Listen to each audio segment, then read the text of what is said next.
For those of you currently tuned in to the live premiere on YouTube, I wanted to extend my gratitude for joining me live. I hope you're having a great evening. Thanks again for joining us. In case you weren't aware, all of our episodes are available for free streaming on YouTube and several other platforms.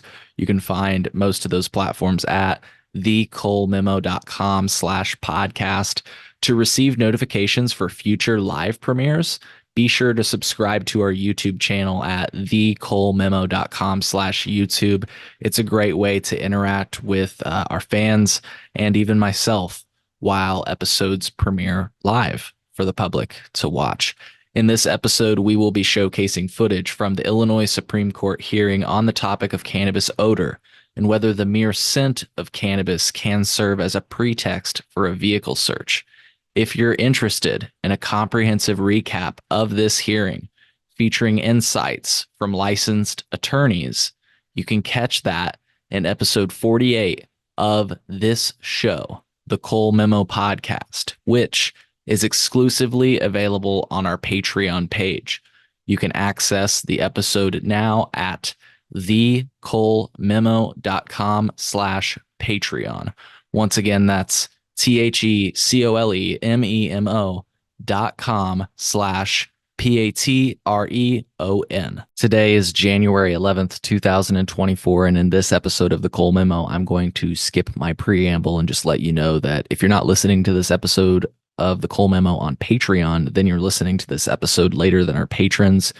You can become a patron at thecolememo.com/Patreon. It only costs $3 a month, and you can get videos like these right off the wire, as they say in the news business. And it's one of the best ways to support this show. Hey, folks, let's dive right into it. You may have recently saw that we shared this. Capital News Illinois reported that the Supreme Court, the Illinois Supreme Court, is going to determine if cannabis odor can be used as cause for a vehicle search. This is a topic we have discussed at length on the Cole Memo and my former show, the Chillinois Podcast. Reporting by capitalnewsillinois.com says the Illinois Supreme Court heard arguments Wednesday as to whether the smell of cannabis alone is grounds for police officers to search a vehicle, marking a test of the state's 2020 recreational marijuana legalization law. The court heard two consolidated cases of individuals who were in vehicles that were searched after an officer used the smell of cannabis as probable cause.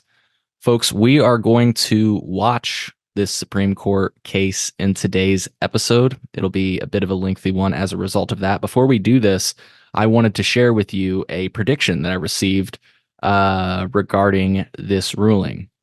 I received a prediction by a legal expert that I trust that they expect a unfavorable court ruling.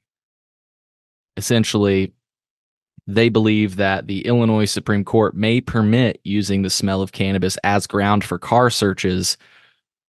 More to follow on that. I plan to bring that individual on the show, but they said they wanted to watch the ruling first. I want to be very clear that I will be joined by the attorney that I just referenced who made a prediction, and they told me that they would like to speak to me, but they want to see the video from the oral argument before they confirm their predictions. So I just wanted to make sure that that was very clear, that it sounds like they made that prediction based on just what they had heard about the case. But before they join me on the podcast, they will be reviewing the case itself. So, and when they said that, I said, wait a minute, I can watch the ruling? And they said, of course you can. And so let's watch it, folks. Here is the Supreme Court ruling regarding cannabis and odor. Let's check it out.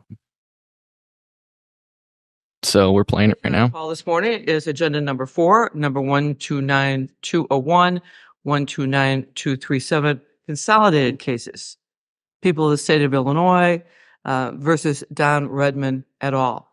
Now, we understand that this is a consolidated case in which there were different results in the appellate court.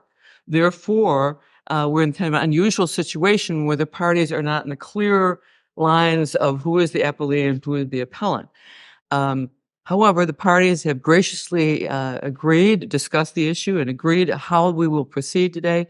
And my understanding is that the first speakers, we'll just call it that way, will be Mr. Mertz and Mr. Carmen, and they will split their time for 15 minutes. And then the next speaker will be Mitchell John Nutt. And then back to rebuttal, the two lawyers will split up their time 5 minutes apiece. I think that's the agreement, correct? Okay. First counsel, you may begin.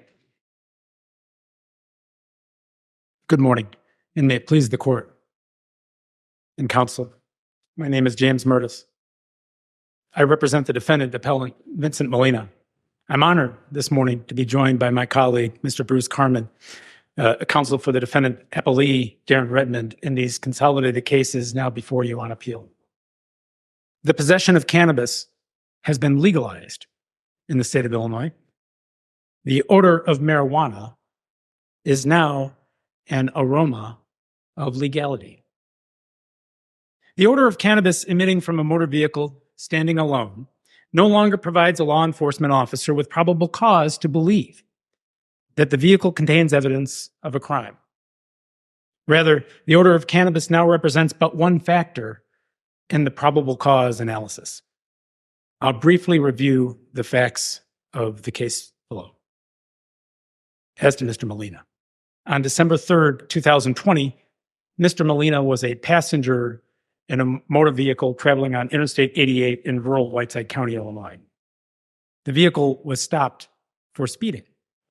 After the traffic stop, Illinois State Police Trooper Wagand approached the vehicle on the passenger's side. The trooper smelled the odor of raw cannabis coming from the motor vehicle. On that basis alone, the trooper asked Mr. Molina to step outside of the vehicle, and the trooper searched the vehicle.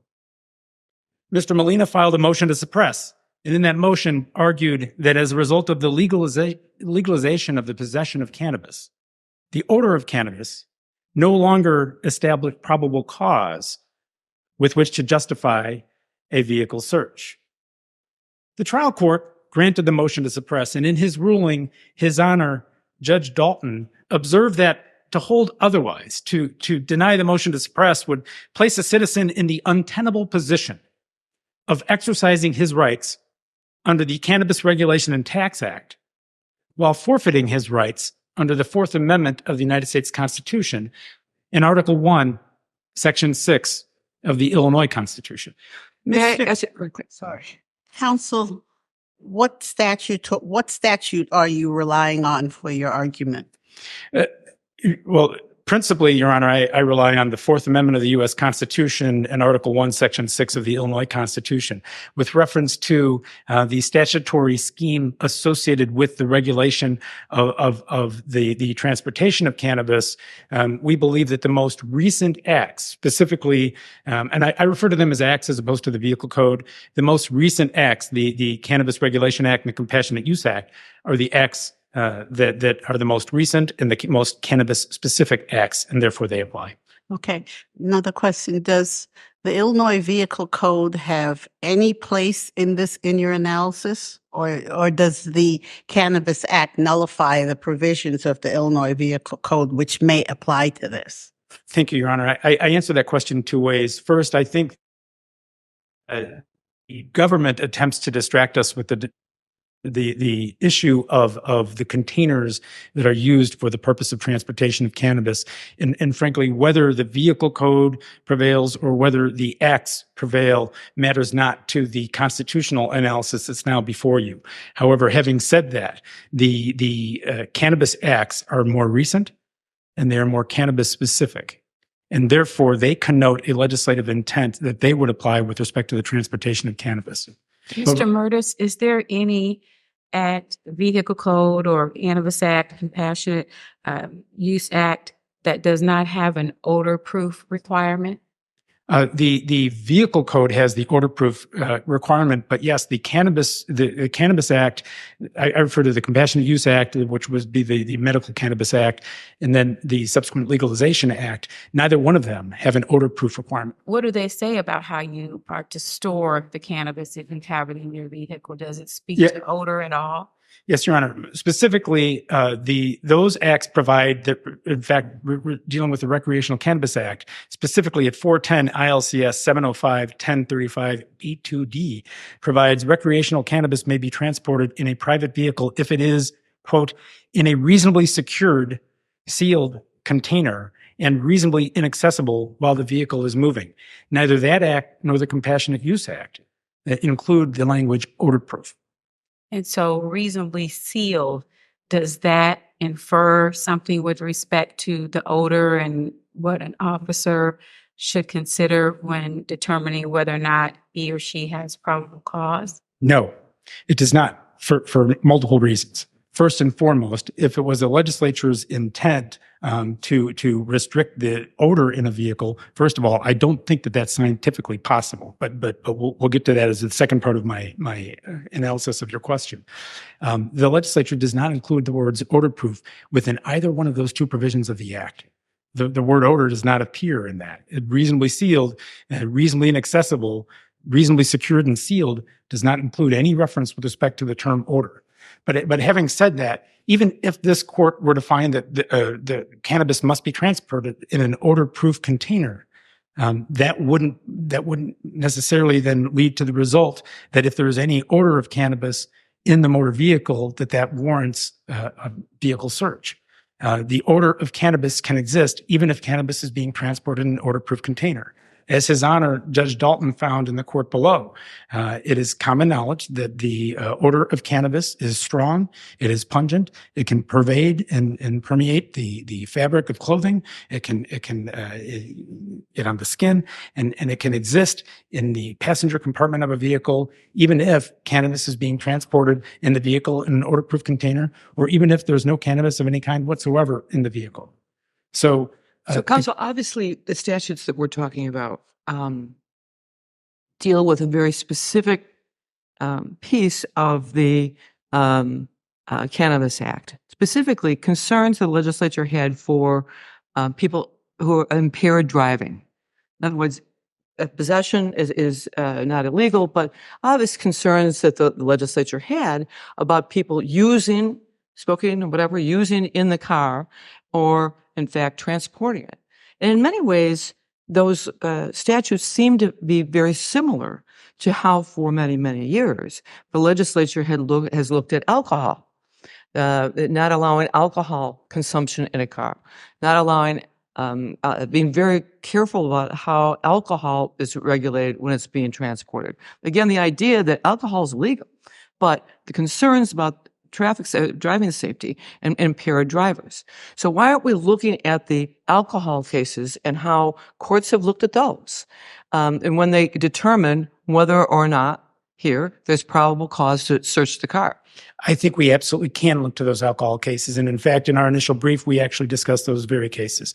I believe, and as we've argued in our brief, that the odor of cannabis is a factor that a police officer can consider in the probable cause calculus, just as the officer can consider the odor of alcohol in the probable cause calculus. Your question calls upon us to focus on the very issue that's before you now. And that issue before you is whether or not the odor of cannabis is the sole and exclusive factor to the exclusion of all other factors, or whether, in light of the legalization of cannabis, the odor of cannabis has now become one component of the overall calculus of the officer's probable cause determination. Just as the officer may approach the vehicle and observe the odor of alcohol and consider that odor of alcohol in her probable cause evaluation, considering it with other factors, for example, impaired driving, the presence of an open container in the vehicle, other factors that the officer may consider in a DUI investigation, for example, so too can the officer consider the odor of cannabis in the calculus. So too can the officer consider the odor of cannabis in the evaluation of whether there's a basis to search the vehicle. The difference between the government and our position is that the government argues in the brief that the officer may consider the totality of the circumstances, but then narrows that totality of the circumstances down to one circumstance. The odor of cannabis is the be-all and end-all of the probable cause determination. So says the government. and it's the position of the appellant, the defendant appellant, that is not the be all and end all of the probable Counsel, cause calculus. counsel, when you're talking about other factors that they should or could have considered, under these facts, what are other facts or circumstances that this officer would have considered other than a strong odor of raw cannabis? What else could he have considered? None whatsoever. And that's why this case is so important. This is what I used to refer to in law school as a clean case, because it doesn't involve any other factors the officer had to his avail when he made the determination to ask my client to step out of the vehicle. The officer conceded in his testimony on the motion to suppress that the sole and exclusive basis for asking my client to exit the vehicle and searching the vehicle was the odor of raw cannabis. The officer admitted that there was no other basis upon which he searched the vehicle, and it was that very testimony on which His Honor Judge Dalton relied in granting the defendant's motion to suppress. There were no other circumstances. That's why suppression was warranted. And that's really keying upon the issue that's before you now. Now, as this court is aware, there's been a sea change in the law since this court decided Stout way back in 1985. As the Third District recently opined in its Stripling decision decided at the end of 2022, Stout is no longer applicable to post-legalization fact patterns.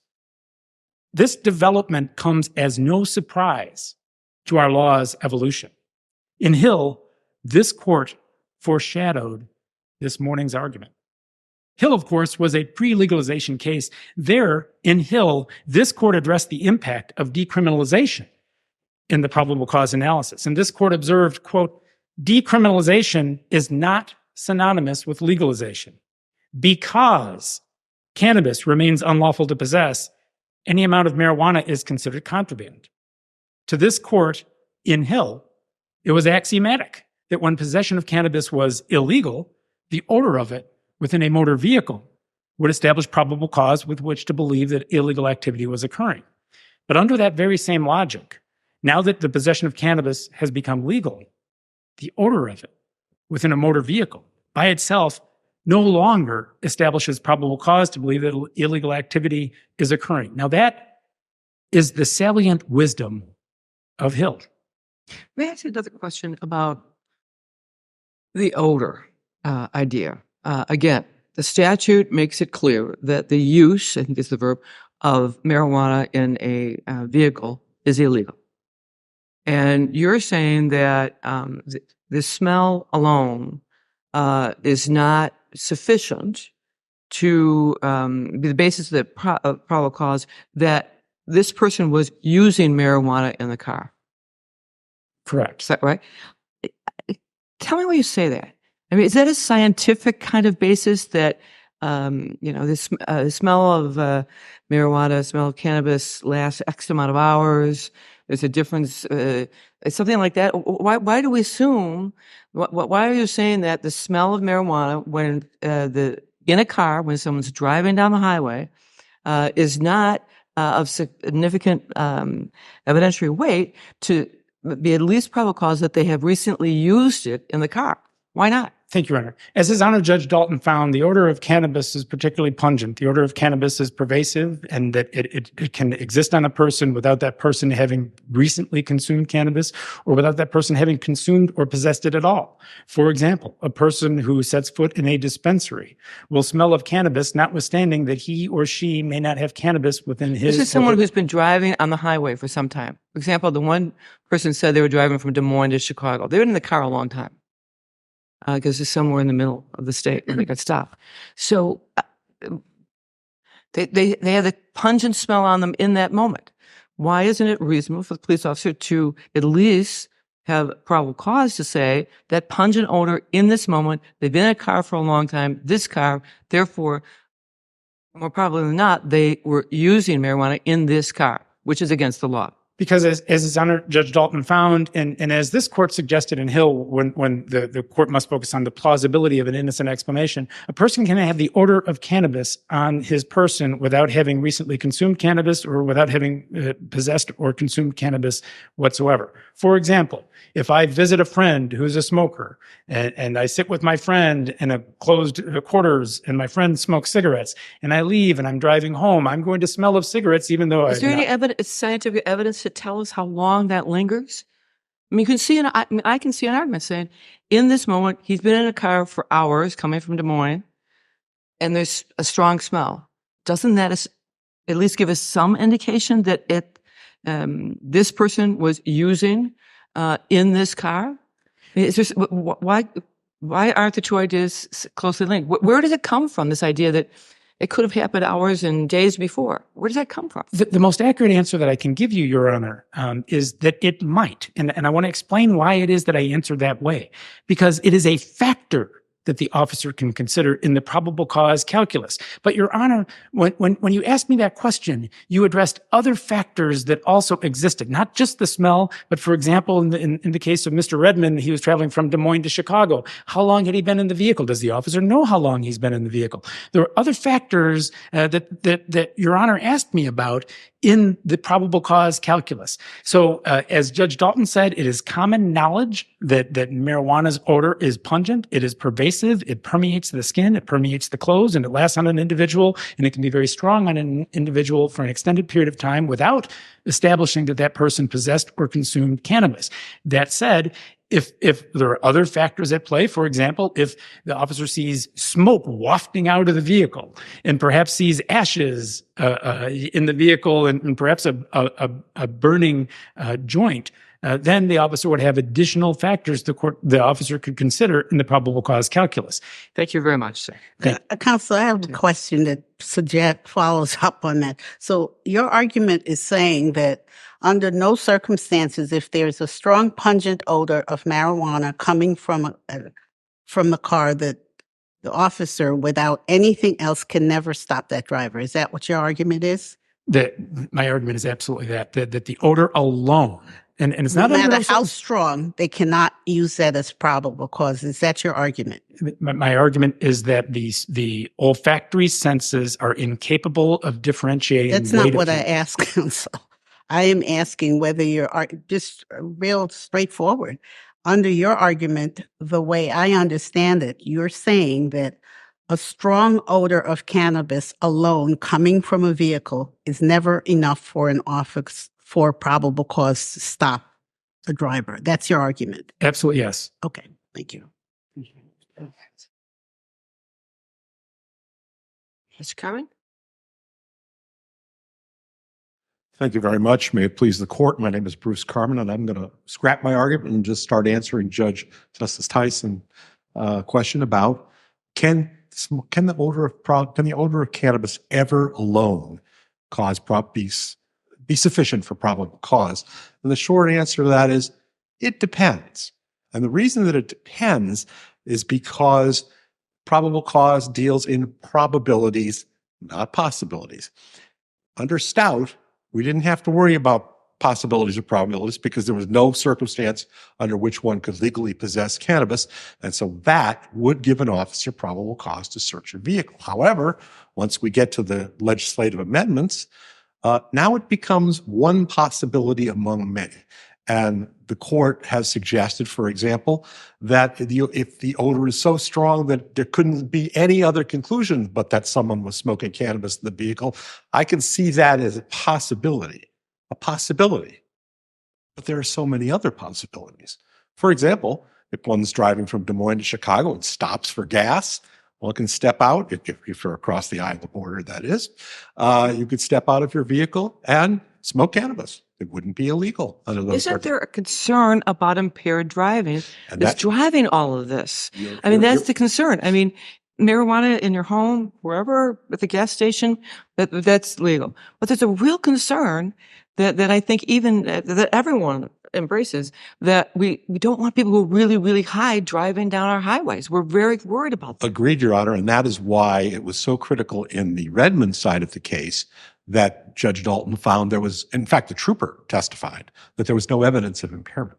There was no evidence that anybody had recently smoked cannabis in the car except for the smell.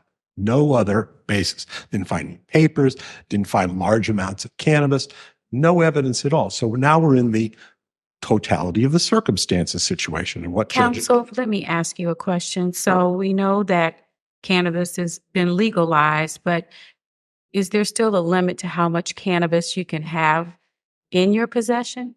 And Sure. does that Yes. play into our analysis here? So are we dealing with a situation where if the odor of cannabis cannot constitute, the odor of cannabis alone cannot constitute probable cause, a person can carry a truckload of cannabis down the highway, and because the officer only has the odor, that person can't be stopped?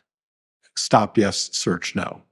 Can't be searched unless you have some reason other than the odor of cannabis to believe that criminal activity is afoot. And forgive me for sounding too much like our former President Clinton, but the key word here is.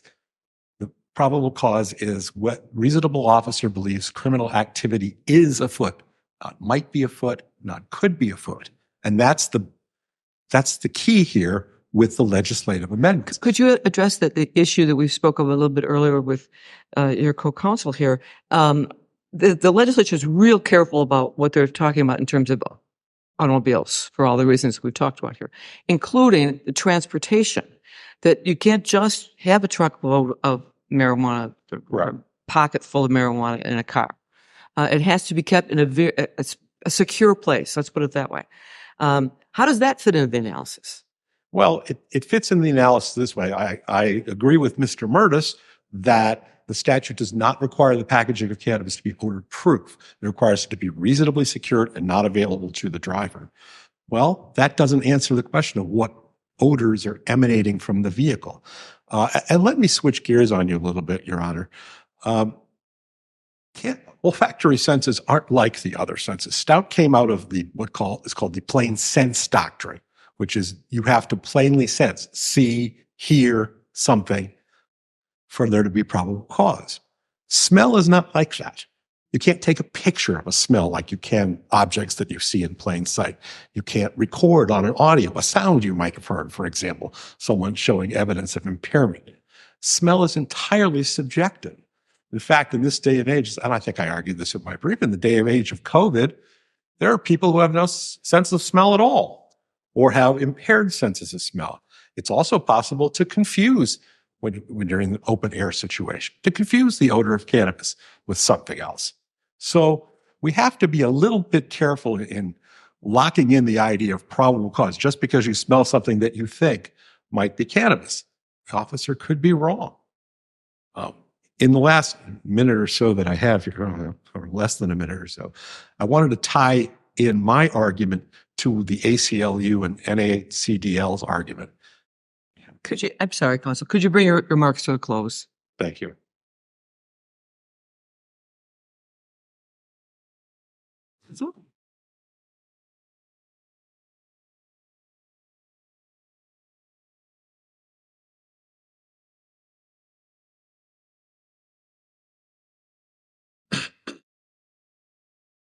Good morning, Your Honors, counsels. May it please the court, I am Assistant Attorney General Mitchell Ness on behalf of the people. Probable cause to search a vehicle is met when an officer has a reasonable belief, considering the totality of the circumstances, that a search of that automobile may uncover criminal activity. That inquiry necessarily starts and is dependent on what constitutes criminal activity, and is therefore a state-by-state proposition. Here, Illinois requires that a person transporting cannabis in a vehicle stores that cannabis in an odor-proof container and prohibits the use of cannabis in any vehicle. Given that that is the state of the law, an officer who detects the odor of raw or smoked cannabis emitting from a vehicle has probable cause to search that vehicle because a reasonable person would believe that the search of the vehicle may lead to a violation of those two specific crimes. Defendant's argument effectively urges court to ignore the vehicle code's odor-proof provisions, either implicitly or explicitly. And this court simply can't do that. Counsel, if the odor is emanating from the person, you just read, police reports that say, he smelled strongly of cannabis. How does that play into the odor-proof container when the smell isn't coming from a container or coming from an object, but coming from the person himself or herself? Sure. So it's important to distinguish the two cases here. One dealt with raw cannabis, in which there was certainly no testimony that the smell came from the person. The officer testified that it came from the car.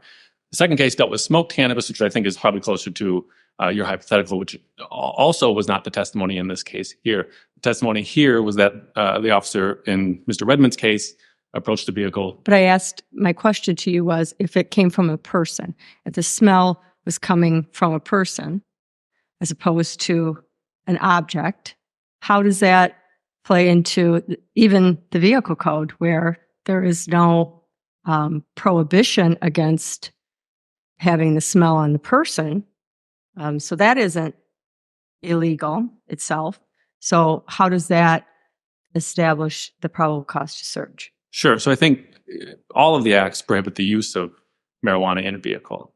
And that someone smells like a vehicle is certainly one factor of the totality of the circumstances, that cannabis has been used recently. And if a person is traveling in a car, that it may lead a reasonable officer to suspect that the cannabis was used. But your argument is that it's not one of the factors, that it is the factor that gives rise to probable cause. For smoked cannabis, yes. I think it is important to point out. Can you say that raw cannabis can't be on a person? It's an organic material. It's like if you touched an onion, or, somebody, was working somewhere and handed it to somebody. I mean, can you say scientifically that it doesn't cling to the person then, the raw cannabis? No, but what's important to remember is that the standard here is not scientific proof of the crime. It's not correct. It is reasonable probability. It is an officer's reasonable belief that a crime may be committed. So the fact that there are innocent explanations or possible innocent explanations for a fact that an officer observes does not mean that there's not probable cause. And so in those cases, sure, I guess a person could smell like raw cannabis, although there's been no scientific testimony that a person could smell like raw cannabis such that an officer would be able to detect it. But that's just one of an innocent explanations that this court has said an officer does not need to, or probable cause is not met because there are hypothetical innocent explanations. Counsel, the rule that you're proposing, does it only apply to people in vehicles, or does it apply to people wherever they are? If I'm just walking down the street and I smell like cannabis, can the officer search me? That would be a different case. The probable cause analysis comes down to the crime that's being suspected. And here, the crimes that were being suspected of were transporting cannabis in a vehicle and a non-odor-proof container, and using cannabis in a vehicle. So it wouldn't give the officer probable cause if I'm just walking down the street and I smell like cannabis to search me? This court would have no reason to answer that question yes. In an eventual opinion, that's a different case. I'm not familiar enough Let's just assume it is, but that's what they're proposing. They're saying it doesn't give you probable cause to search. You're saying you can search a vehicle, but you can't search a person. Is that right? Because the crime here is smoking a vehicle or using cannabis in a vehicle. And so if a person smells like cannabis while they're in a vehicle, that's some evidence that they use that cannabis while in the vehicle. If there was a similar crime that prohibited the use of cannabis while walking a public place, and I'm not familiar enough to speak on the entire scheme of the cannabis laws in Illinois, then that's a different question. So it's not the smell alone. The state, Stout was decided on the fact that cannabis was contraband in every circumstance. And so that's why in every circumstance, the smell of cannabis allowed a search. That's no longer the case. Cannabis is no longer contraband in every circumstance. But that doesn't absolve a person from following the laws that are in place. And so if you are prohibited from using cannabis in a vehicle, and the smell of cannabis in that vehicle, on the person in the vehicle, would lead a reasonable person to believe that the cannabis was used in the vehicle, then that provides probable cause to search a vehicle to uncover criminal activity. Do we have any alcohol cases that would support your position? And again, I think they seem very similar. If a police officer has a basis to stop a car and the person driving has a strong smell of alcohol about him, do we have cases that explain whether that's probable cause to search the car or not? Sure. So I'll distinguish between the raw and the smoked cannabis scenarios. As to the alcohol cases are distinguishable from the raw cannabis situations because the regulatory schemes amongst the two are different. Alcohol, the closest analogy for alcohol would be that you cannot have an open container in a car. But that doesn't say that you can't have alcohol. It doesn't mandate that you transport alcohol in an odor-proof container. And so in open... So it's not illegal to drink vodka driving down the road? No, it certainly is. But the smell of alcohol alone does not prove that one has an open container in the car. A person can just smell like alcohol without having an open container in the car. So is there a statute in the vehicle code prohibiting the use of alcohol? As there's a statute here prohibiting the use of cannabis in a vehicle. Sure, so that would go to the smoked. But is there anything about alcohol, use of alcohol in the vehicle? Yeah, I'm certain it's prohibited either in the vehicle code or some other criminal code. You cannot use alcohol while driving. And are there any cases to talk about when a car stopped and police officers smell alcohol about the person? Yes. Do they have the right then to search the car? No, this court has never said that the smell of alcohol alone allows an officer to search a car based on a suspicion of any number of alcohol violations. That would go towards the use of cannabis in the vehicle, which is Mr. Redmond's case. And so in those situations, as Mr. Redmond pointed out, the smell of alcohol, the smell of cannabis is one of the totality of the circumstances, which would may lead an officer to suspect a violation of the code. So again, what's important here as to... Why not adopt the analysis that's been proposed here? Totality of the circumstances. Yeah, This is one factor. I certainly think the court can do that as it relates to the use, or as it relates to the smell of smoked cannabis. Smoked cannabis can be one of several factors, as I highlight for Mr. Redmond's case, that led this officer to suspect that the person had used marijuana in the car. So you're conceding that the case here, I forget if it's Redmond or which one what it is, the one where there's burnt marijuana.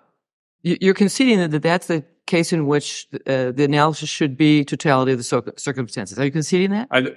Yes, I think both are. The totality of circumstances applies to both.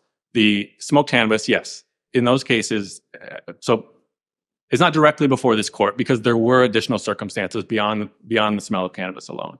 In Hill, this court said the same thing, basically that because there were other circumstances that led the officer to suspect a violation of the vehicle code, we are not really going to address the question of whether the smell of smoked cannabis alone is sufficient. This court, the same is true here. There were additional circumstances in Mr. Redmond's case that led the officer to suspect a violation. And what was that? That you pointed out some in your questions to Mr. Redmond. So is Mr. Redmond the case? Mr. Redmond smoked cannabis. Is Mr. Redmond the case where the license plate is dangling and that's why he was stopped?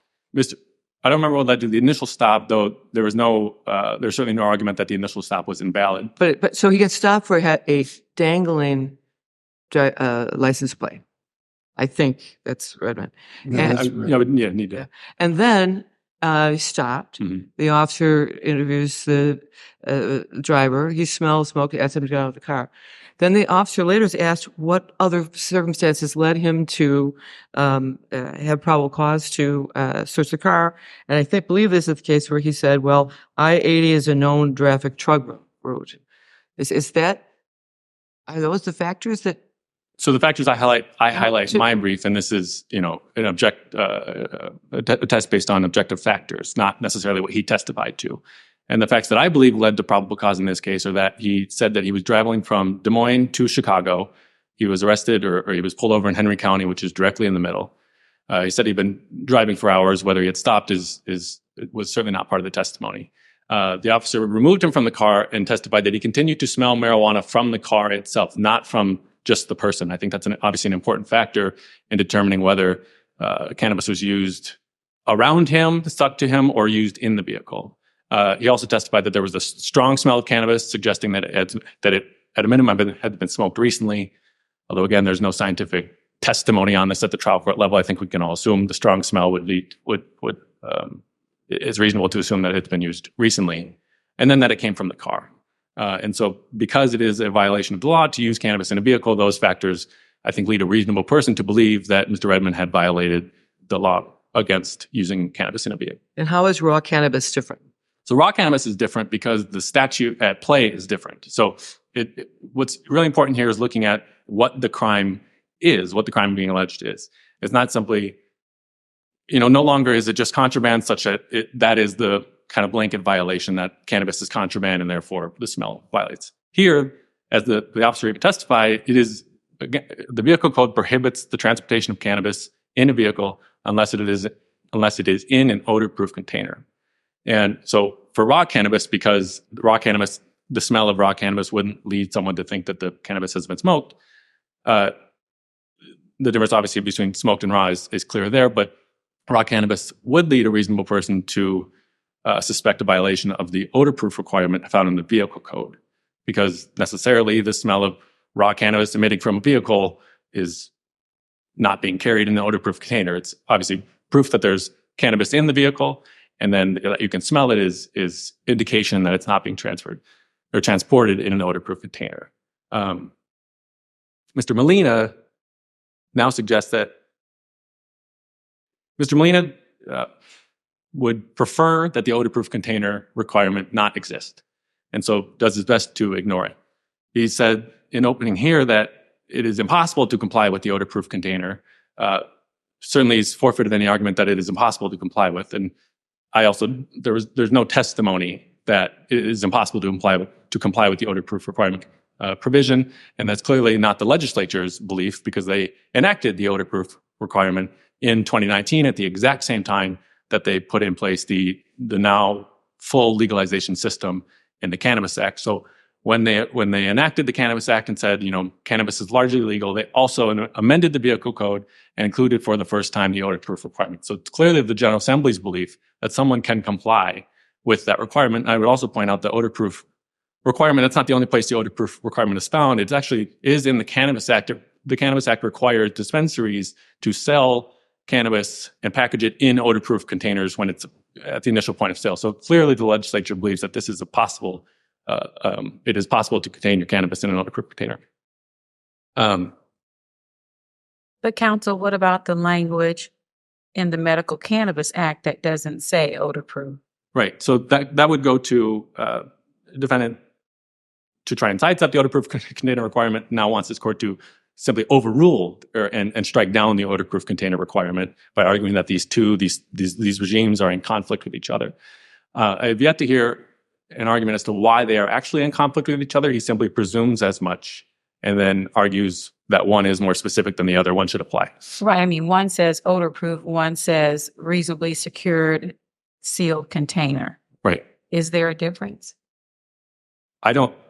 So that they're written differently does not mean they're in conflict. My question is there a difference between an odor-proof container and a container that's reasonably sealed and secured? I think it is a reasonable assumption to make that a container that is reasonably sealed would be odor-proof. We don't have testimony on that from a scientific expert, so I can't say with certainty that would be the case. But I certainly do think that the Cannabis Act and the Medical Act's requirements that something be in a sealed or resealable container are not in conflict with the Vehicle Code's enactment that it be in an odor-proof container. I think the Vehicle Code's language is simply an additional, more specific step to the container you're supposed to be carrying your cannabis in. So I do not think they're in conflict just because they're written somewhat differently. And I think the General Assembly, as I discussed, was of the same belief when they enacted these provisions in the exact same bill. They put them in the same bill. There's been some discussion in the briefs about the fact that the Senate passed legislation that now says that, takes away the odor-proof requirement. What should we infer from that? I realize that's not the law now, but what, if anything, should we infer from that? I would infer from that the current Senate believes that the odor-proof requirement should not be in place. It certainly means nothing with regard to what the 2019, 2020, and 2021 assemblies believed with regard to whether these statutes were in conflict with each other. Well, I guess I'm wondering if the Medical Cannabis Act requirement does not require odor-proof, but now the Senate is taking that out. Is that an inference? Can we draw the inference that they believe that odor-proof is required right now and we're going to get rid of that?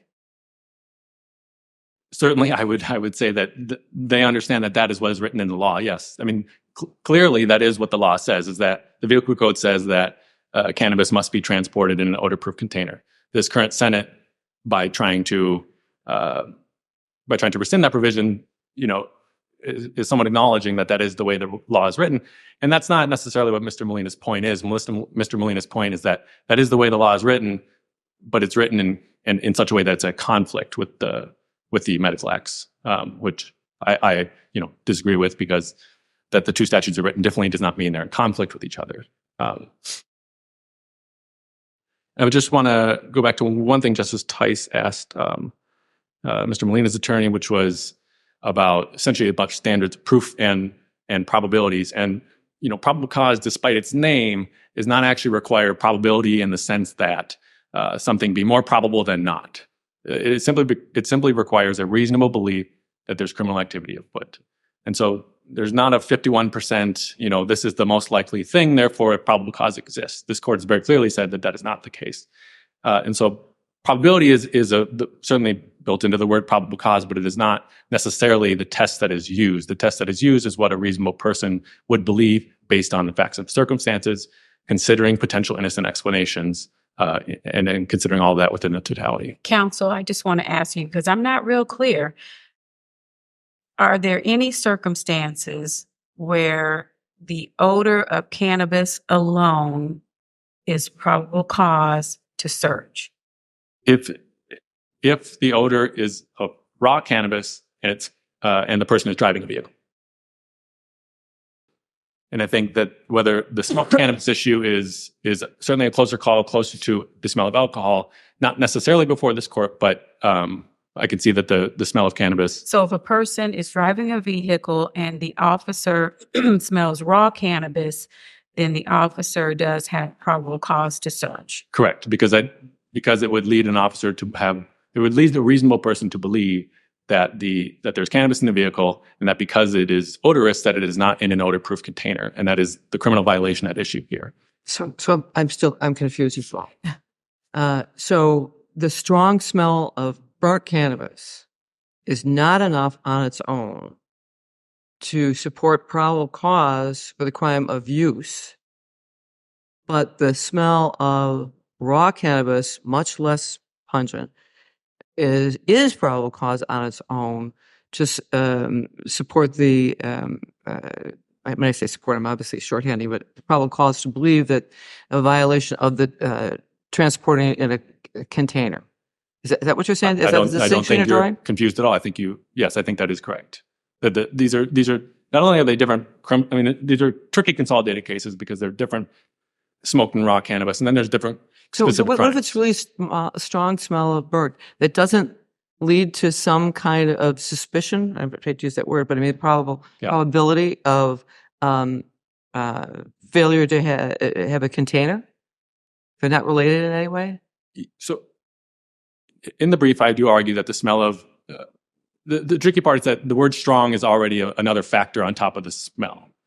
And so the strong smell of cannabis is different than the smell of smoked cannabis. The strong smell of smoked cannabis is different than the smell of smoked cannabis. So the strong smell of cannabis, it would be, now that's two factors, right? You have the strong smell and smoked Okay, cannabis. so burnt cannabis, you're stopped and the officer smells burnt cannabis.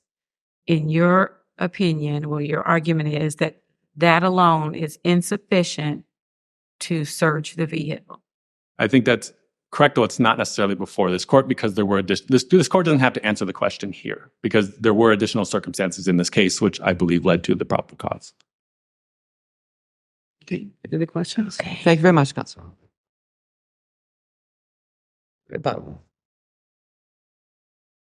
For this court to accept the government's presumed distinction between the treatment of raw cannabis and the treatment of smoked cannabis, this court would have to first find that the Illinois legislature legalized the use of cannabis, the possession of cannabis, provided that that cannabis has already been smoked. No. Not just use, smoking in a vehicle. The concern here, let's go back to where I started. The concern here is the safety of the public driving down the highway and impaired drivers. And we're concerned about drunk drivers and we're concerned about high drivers. So this is narrow to what is happening inside this car. So I'm going to ask you to at least limit your remarks to the vehicle part of it. Absolutely, yes. Your Honor is absolutely correct. That is the concern, is it not? The concern is that we don't want impaired drivers operating motor vehicles under the influence of cannabis or while consuming cannabis. And Your Honor has repeatedly asked of both myself, my colleague, Mr. Carmen, and my opponent, questions regarding the alcohol statutes and the interplay of them and how we should look at them for guidance as to how we treat cannabis. And I've agreed with Your Honor in response to Your Honor's question of me that I think that that's a perfectly appropriate comparison. And I was listening carefully to my opponent when my opponent was answering your questions on this very issue. You asked him about a container of alcohol in the vehicle. Your Honor will recall, you asked of him, can a person use alcohol while driving down the road? And the answer was, well, no, there are some restrictions on the use of alcohol. Well, I want to be more precise in response to that. Illegal transportation of alcohol is comprised of the transportation of alcohol within the passenger compartment of a motor vehicle when there's a broken seal, when the container of alcohol is open. And in fact, in response to the court's question with respect to whether there's any jurisprudence or any case law on the issue, we cite within our brief a case that deals with the issue of the strong odor of alcohol coupled with an officer's observation of an open container of alcohol in a brown bag. So there was an additional factor. And that's ultimately the argument here. The argument is that the officer can consider the totality of the circumstances when determining what weight to be placed on the odor of cannabis, whether it's raw or whether it's smoked. That is a distinction of very little constitutional importance that our government is attempting to distract the court to focusing on. And the issue of whether or not the law requires that the cannabis be in an odor-proof container or a reasonably secured container. We can focus on that issue, but ultimately that's not really the issue before you. Because whether it's in an odor-proof container doesn't respond to the question of whether or not the odor of cannabis connotes unlawful transportation. It is a factor that the officer can consider in the probable cause calculus. Whether the cannabis is raw, whether the cannabis odor is burnt cannabis, is a distinction of little to no constitutional importance to this court's determination. Once cannabis was legalized, it wasn't legalized provided that it was smoked only. Once cannabis was legalized, the odor of cannabis in a motor vehicle, whether it's burnt or whether it's raw, must be only a factor in the probable cause analysis. It is not the be-all and end-all. The government essentially concedes that it's a totality of the circumstances analysis. In response to Your Honor's question with respect to the person walking down the street, and I realize that's not a person driving, but there are restrictions in the Recreational Cannabis Act that prohibit someone from consuming cannabis in a public place. But the government concedes if the officer is walking down the street and smells someone who smells of cannabis, the officer doesn't have a basis to stop and search that individual, notwithstanding the smell. Well, I think that concedes the point. Counsel, in that calculus, is the smell of the cannabis and the very, very strong smell of cannabis, is there a difference between those? Is the gradation of that smell make a distinction that changes the calculus? In and of itself, no. And the reason is because the detection of the olfactory senses, as Mr. Carmen argued, is highly subjective and variable. And so the smell alone without more is not sufficient. I gave the example of the strong smell of burnt cannabis coupled with smoke wafting out of the vehicle, or perhaps ashes burning in the vehicle. That would be additional circumstances that would go into the probable cause calculus that might establish probable cause. But the smell alone simply can't be a basis for a search. Thank you very much, Counsel.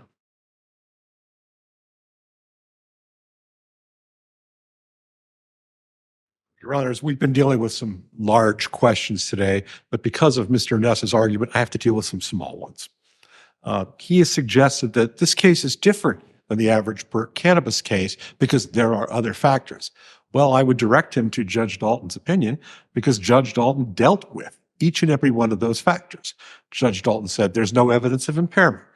Judge Dalton completely dismissed the idea, and I admit that I wrote about it somewhat mockingly in my reply brief, the idea that Des Moines to Chicago is a major drug corridor. I've been doing cannabis trafficking cases for 23 years, and that's the first time I've heard that one. I've heard about California, I've heard about Arizona, I've heard about Colorado, but I've never known that Iowa to be a major source of drug trafficking. There's also the officer taking into consideration my client's living and driving plans about how he was staying in Des Moines.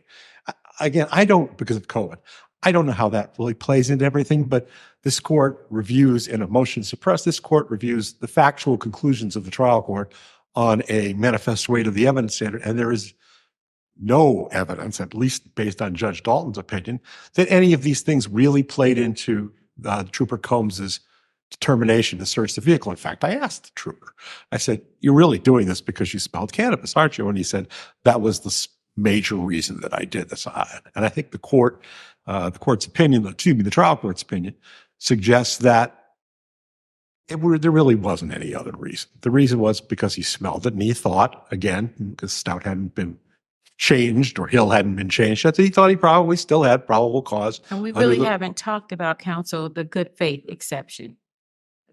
What role does that play? I don't think there is a good faith exception in this circumstance because the legislature enacted the Cannabis Act in 2020, I believe, and became effective in early 2020 when this search took place almost a year, I think, after that law took force. The police officers knew at that point that the possession of, or should know by that point, that the smell of cannabis isn't the same as it was prior to in the Hill and Stout era.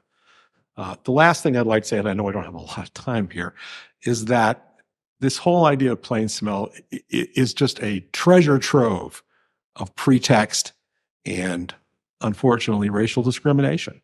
The statistics quoted by the ACLU in their reply brief are staggering with respect to the disparate stop and search of vehicles driven by people of color rather than by Caucasians. And it shows that this court needs to be cautious with allowing something as subjective as olfactory senses to allow officers to search vehicles on a pretext. And I think Justice Tice was very apt in pointing out, I think, that my client was stopped because he had a dangling license plate. Well, my client also is African American. And that's why it's very important that this court proceed very cautiously in trying to expand how cannabis is used as a pretext. The smell of cannabis is used as a pretext for searching vehicles of people of color and other minorities. I think that's very important. Thank you, Your Honor. Thank you very much. And thank you all three lawyers for your vigorous arguments. We appreciate it very much on this interesting question. This case, shall I get the number? 129-201, 129-237, agenda number 4, People of the State of Illinois versus Redmond and Molina. Consolidated will be taken under advisement. Thank you. Well, that was truly riveting. I hope you guys found as much entertainment in that as I did. I think it's interesting that the attorneys are making this a constitutional argument. I am no attorney, but I feel like this is exactly what I would think is a constitutional argument. This is just a clear violation of our Fourth Amendment rights when you say that odor itself is a factor that it's a crime. I like that the defense made the point that odor proof is scientifically impossible. Exactly, it is. And I think it's interesting that they brought up the fact that dispensaries are required to sell the products in odor-proof packaging.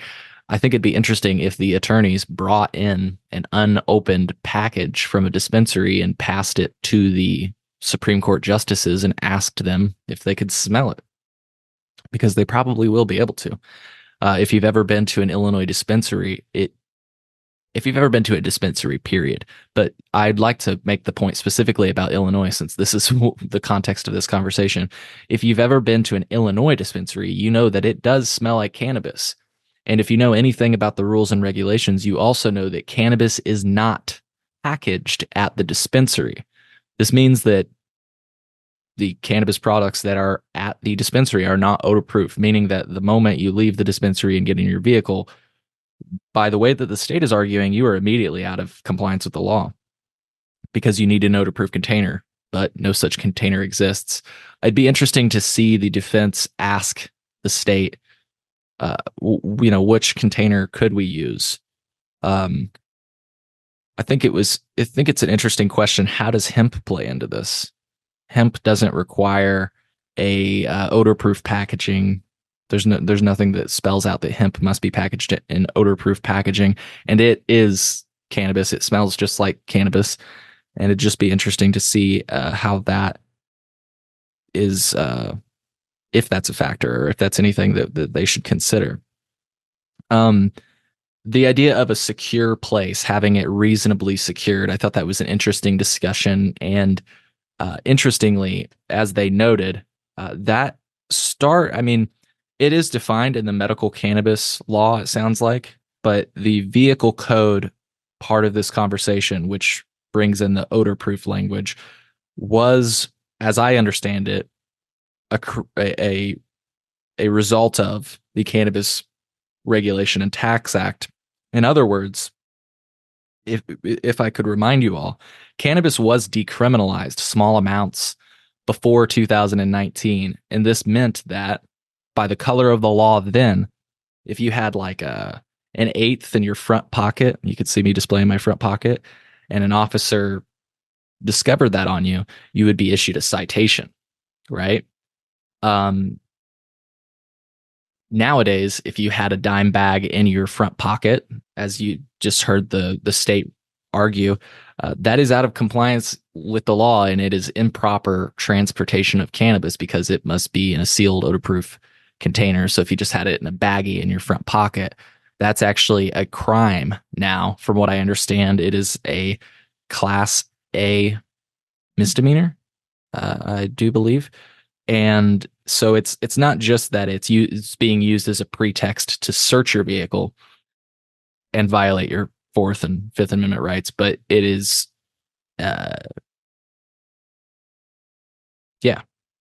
it's a crime in and of itself.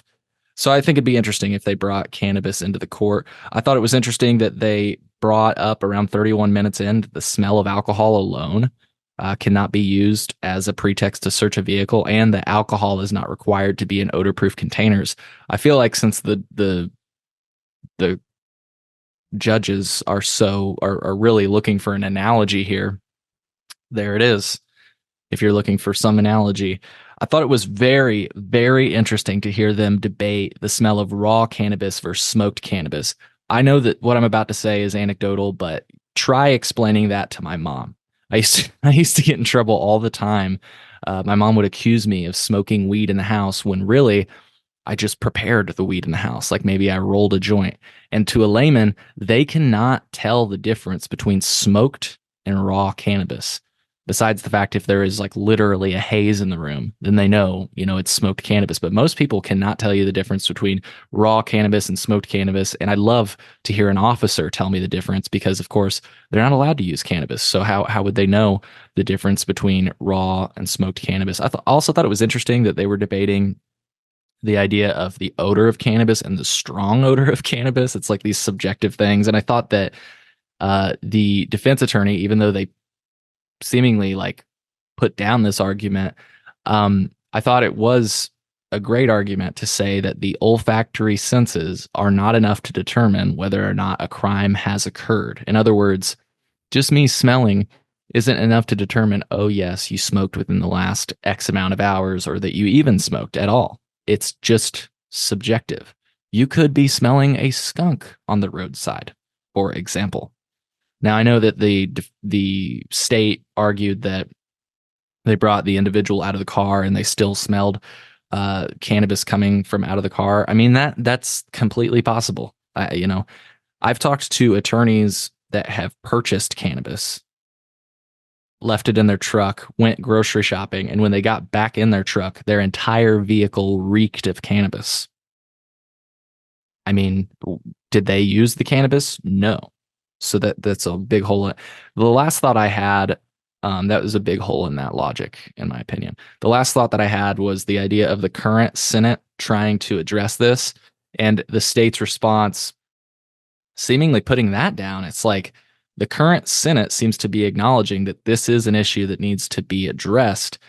And he just didn't seem to have a very good response to that. He really leaned on the fact that the 2019 General Assembly knew what they were doing. They obviously knew what they were doing if they added this language, is something to the effect of what he said. I just don't know. That was around 40 minutes in. I tried to take some notes on where the timing was.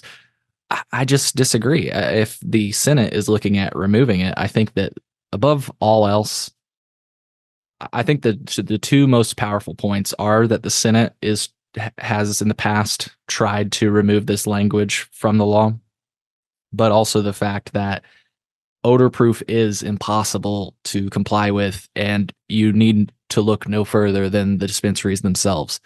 Here's what I'm going to ask you. If the operators cannot comply with this regulation, how is a normal person supposed to? Why does that fall on a normal person? Again, the products sold in Illinois dispensaries are not odor proof, and they can't be. I mean, look, I've talked to several officers that work with canines, and they all admit that there is no such thing as an odor proof container. If there was, canines would no longer be effective. It would essentially undermine the entire concept of using a canine unit to detect things via smell. If there was such a thing as an odor proof container, cartels would be pioneering that invention and they would be able to avoid smell detection. Ask any canine unit, especially ones with a lot of history. There's very little that a dog can't smell. And frankly, allowing a person to say that they smelled something is just, again, I think it's dangerous precedent.